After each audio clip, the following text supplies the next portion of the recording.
আজকে আমরা শিখব বাংলা স্বরবর্ণ। চলো বন্ধুরা তাহলে শুরু করি। শিশুফনিক্স একাডেমি সাবস্ক্রাইব করেছো বন্ধুরা? স্বরীয়, সরায়া, রস্যই, দীর্ঘই, রস্যৌ, দীর্ঘ, রি, এ, ওই, ও, ও।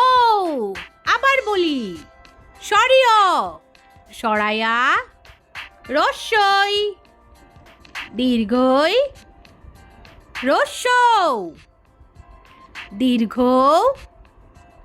রি, এ, ওই, ও, ও। Thank you for watching my video. Subscribe করতে ভুলো না কিন্তু।